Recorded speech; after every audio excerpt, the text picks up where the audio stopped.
I don't have any slides today. I'm going to spare you all, maybe save a little more time. I do remember meeting Erin. I met Erin right around the time I met my now wife. And I met her on a blind date. And we went out for lunch, and she asked me what I do for a living. I'm like, well, I work at this nonprofit, and it's open source, and we kind of give everything away. You know, she had graduated from Harvard Business School, tech executive. Like, the look of disappointment was palpable, but I still married her. Today, I have such a cool job. You know, the Linux Foundation works across every sector of technology. We work with thousands of different organizations, hundreds of thousands of developers every day. And we get to be kind of at the forefront of really important technology. You know, today we're the home to MCP and the Agentic AI Foundation. We're home to the PyTorch Software Foundation and all the transformer technologies, VLLM and so forth, that are used for training models, post-training, and inference.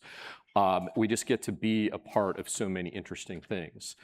In fact, after this event today, I'm going to go give a speech this week at the United Nations, where they're having a conversation about artificial intelligence.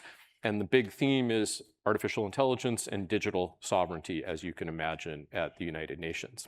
Which gets me to this group. Something that's talk about having the right technology at the right time, even if you wouldn't have predicted a few years ago how important confidential computing would be to artificial intelligence, would be to digital sovereignty. I mean, this really is it. And I'm going to talk about confidential computing at the United Nations because one of the big difficulties with artificial intelligence for countries around the world is not necessarily access to software to build and train models or software to deploy agents. Like, most of that stack is open source. And there are a lot of open weight models out there that people can get access to. The bottleneck for a lot of the world is just access to capital and access to GPUs and data center infrastructures inside of their country, which many governments around the world see as the definition of digital sovereignty. What breaks that mold, as you all know, is confidential computing technology, where you can actually have digital sovereignty and you don't necessarily need a data center to actually reside within the boundaries of your country, because you have a provable way to know that you have that same confidential sovereignty, even if you're accessing that data center somewhere else. So this is just a critical linchpin, not just in the future of how agents get deployed and maintaining all of our privacy and security, but confidential computing in the context of the United Nations and sort of the world's digital divide is another essential building block that I think can give access to a broader number of people to this incredible artificial intelligence technology. So I just am grateful that the Linux Foundation is able to pick up the baton on the event here. Our events team is kind of all over the place.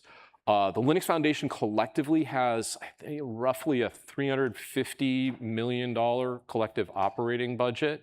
And a lot of times people from the open source community ask me, where does all the money go? Why is that not used to pay open source maintainers?